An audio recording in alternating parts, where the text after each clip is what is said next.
उम्मीद करता हूं जो कोई पिक्चर बना रहा है, मुझे मालूम नहीं कौन पिक्चर बना रहा है, लेकिन जो बनाए हमारी बात पहुंचा देना, आपकी भावना का भी सेना का सम्मान किया है। आदरणीय मुख्यमंत्री जी, जब तक हम लोग रहेंगे आपको धन्यवाद देते रहेंगे। आपकी सेना जो है वो आपके लिए सदैव समर्पित है। आदरणीय मुख्यमंत्री से निवेदन है कि हम लोगों को मार्गदर्शन बोले गोपाल कृष्ण भगवान की, भारत माता की, भारत माता की। आज के इस कार्यक्रम में अभी जिनने अपना विस्तार से विषय रखा, टाइगर हिल और वो पाकिस्तान के साथ होने वाला युद्ध और उस युद्ध के परमवीर चक्र विजेता माननीय योगेंद्र यादव जी, आपका भोपाल में मद्रेस की ओर से स्वागत है, अभिनंदन है। मंच पर विराजमान हमारी पूर्व मंत्री विधायिका श्रीमती ललिता यादव जी, आपका भी स्वागत अभिनंदन है। इस क्षेत्र के विधायक भगवान दास सबनाने जी, आपका भी स्वागत अभिनंदन है। हमारे सबके वरिष्ठ पूर्व मंत्री अखंड प्रताप सिंह जी यादव साहब, आपका भी स्वागत अभिनंदन है। यादव महासभा के प्रदेश अध्यक्ष माननीय जगदीश यादव जी, आपका भी स्वागत अभिनंदन। बीज निगम के पूर्व अध्यक्ष भोपाल के भाजपा प्रभारी माननीय महेंद्र सिंह जी यादव साहब, आपका भी स्वागत है। अजय भाई, आपका भी स्वागत है। पुष्पेन यादव जी और अजय इधर मेरे तरफ। अजय का दिमाग में लगा हुआ था, पुष्पेन का संबोधन हुआ। मेरी अपनी ओर से रेजांगला युद्ध के महान पराक्रमी, उस गौरवशाली अतीत और चाइना के साथ होने वाले वीर 120 बहादुर जवानों की अप्रतिम गाथा का ये पवित्र कलश पूरे देश के अंदर एक अपनी देशभक्ति की मिसाल लेके जा रहा है, जिसके आधार पर वो सारे अमर बलिदानियों जिन्होंने अपने बलबूते पर खून का आखिरी कतरा भी देश के लिए कुर्बान करते एक अद्वितीय इतिहास बनाया, हम सब उनको वंदन करते हैं, अभिनंदन करते हैं। हमारी सेना ऐसे गौरवशाली अतीत के कई उदाहरणों से भरी पड़ी हुई, ऐसे में ये उदाहरण तो वाकई अप्रतिम। एकदम से उम्मीद करते हैं कि जब चाइना का वो वार और चाइना का आक्रमण और 120 की संख्या लिमिटेड, लेकिन ये रणबांकुरे छोटे मोटे नहीं है, सामने 3,500 और कोई हजारों में 120, लेकिन ये कम थोड़ी पड़ रहा है। एक में 100 हाथी का बल था, वो अद्भुत पराक्रम था, वो एहसास हमारे बीच में है।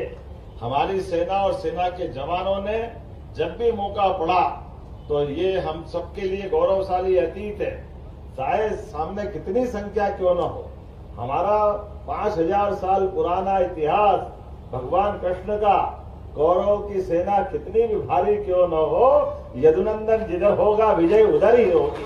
वो गौरवशाली अतीत हर काल में जहां धर्म का मार्ग है, सदैव वहां अधर्म की हानि होती है। और चाइना का वो कायराना हमला, और चाइना का क्यों न हो, अभी योगेंद्र भाई, अब मैं इनसे पूछ रहा था इनकी उम्र कितनी है, अभी 45 साल की उम्र है, लेकिन एक व्यक्ति, किसी के जीवन में एक गोली का ही भगवान क्या, लेकिन कितनी गोली, लेकिन अभी बोली सुन रहे थे, गोली 17 खाई है आपने। जोरदार अभिनंदन करो। पूरा शरीर में, हाथ में, पैर में, पेट में, पीठ में, कहाँ गोली नहीं लगी, लेकिन गोली लगेगी गोली वालों के पास। लेकिन गोली से बड़ी गोली भगवान का आशीर्वाद है। लड़ने की जो बहादुरों की परंपरा है, हमारे लिए पूरा देश का आपके माध्यम से सेना पे भी गर्व है और योगेंद्र यादव जी पे भी गर्व है। जोरदार अभिनंदन करें। 19 साल की अल्पायु में वो टाइगर की लड़ाई, टाइगर हिल के ऊपर झंडा फहराने की घटना और कायराना पाकिस्तान फौज ने जिस ढंग से आक्रमण किया था, एक प्रकार से ऐसा लग रहा था कि ये बाप रे क्या होगा, लेकिन उस सब में भी जो हिम्मत, हौसला, बुलंदी और हमारे अपने भारतीय सपूतों का अंदर का खोलता हुआ खून, कि दुश्मन चाहे जितना भारी क्यों न हो, ये कालिया नाग पे नर्तन करने वाले लोगों की परंपरा वाले लोग हैं, जो उसके सिर पर क्या कठिनाइयों के बीच जाके मुस्कुराते हैं। कालिया नाग के फन के ऊपर भगवान कृष्ण ने ऐसे ही वो आनंद नहीं लिया। हम सबको मालूम कठिनाइयां तो आती है, लेकिन कठिनाइयों को पार करके ले जाएं और कठिनाई में से मार्ग निकालें, इसी की तो आज हमारे बीच में लंबी परंपरा है। मैं उन सारे अमर बलिदानियों को स्मरण करता हूं। आज के इस अवसर पर मैं थोड़ा सा अपने बीच में से केवल इस बात को जरूर रखना चाहूंगा कि हमारा पूरा देश है और पराक्रम का एक गौरवशाली अतीत है। इस अतीत में ऐसे सारे हिस्सों में समाज के बीच में ये जागृति आना भी चाहिए, वो इतिहास से भी परिचित होना चाहिए, जिससे भविष्य में इन सारी बातों का सबक भी मिले। मैं उम्मीद करता हूं जो कोई पिक्चर बना रहा, मुझे मालूम नहीं कौन पिक्चर बना रहा है, लेकिन जो बनाए हमारी बात पहुंचा देना, आपकी भावना का भी सम्मान हो। और अगर पैसा कम पड़ रहा हो तो मध्य प्रदेश सरकार सब्सिडी देती है उनको अपनी तरफ से भी। हमारे लिए ऐसे गौरवशाली अतीत के लिए कोई परेशानी नहीं। विषय वस्तु के लिए तो बैठ के निराकरण कर लेंगे, क्या करना क्या करना, कैसे जोड़ना क्या छोड़ना, ये तो हम नहीं समझ सकते। लेकिन वो जो गौरवशाली अतीत है, उस गौरवशाली अतीत की सारी बातें आना चाहिए, उसमें कोई फर्क नहीं पड़ता है। जब मैं आज नाम देखता हूं तो महिला माउंट एवरेस्ट पे चढ़ने वाली कोई बहन है तो हमारे लिए गौरवशाली पक्ष है। संतोष यादव उसमें है जो एवरेस्ट में एक बार नहीं 2-2 बार चढ़ती है। टाइगर हिल का तो मैंने उल्लेख करा ही है, रजंगला का इतिहास है, महिला लोको पायलट सुरेखा यादव, ऐसे कई नाम मैं देखता हूं। लेकिन आज के इस अवसर पर हम सब इतने ही मानते हैं कि हजारों की भीड़ में भी जिस प्रकार से हम ये युद्ध जीत करके आए थे, सच में भारत माता की कोख धन्य हुई होगी।